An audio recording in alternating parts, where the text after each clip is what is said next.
Hi there mga sweeters! Welcome back po sa aking channel. Ako po ang inyong sweeter na si Sweet Mendoza.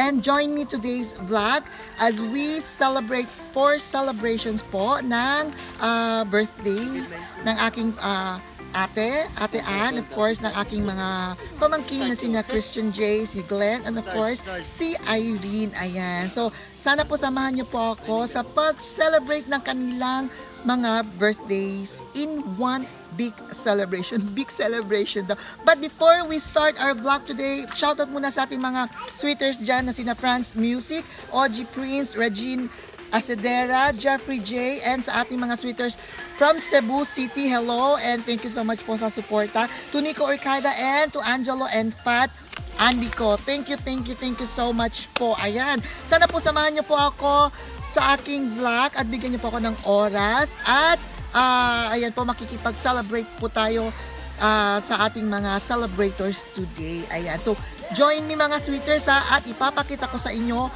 kung paano ang preparation ng aming konting salo-salo together with family and friends. Kaya, tara na!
celebration get-together ng 4 na celebrants. Ayan po, birthdays po ng aking pamangkins na sina Glenn, CJ, Irene, and of course, sa aking sisterhood na si Ann, na 18 years old na ngayon, debung-debu na, dalaga na. Ayan.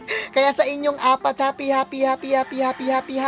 happy birthday sa inyo, and good health always, and be happy, and always keep safe sa inyong 4. Ayan. Sana sa munting handog ko ay napasaya ko kayong 4. Ayan.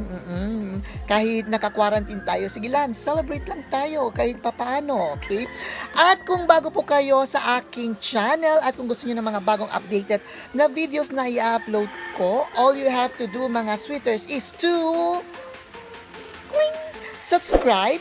Then, pakiclick na rin yung tiny bell button para updated po kayo sa mga bagong videos na i-upload ko para sa inyo mga sweeters. Ayan, kumakanta ang manok. Ang ingay-ingay ko daw. Kaya salamat mga sweeters sa inyong mga oras na binigay sa panonood ng aking vlog today. Ayan, hanggang sa muli mga sweeters, samahan nyo muli ako at abangan nyo kung ano na naman ang aking vlog next time. Kaya, thank you. Keep safe, everyone. Today.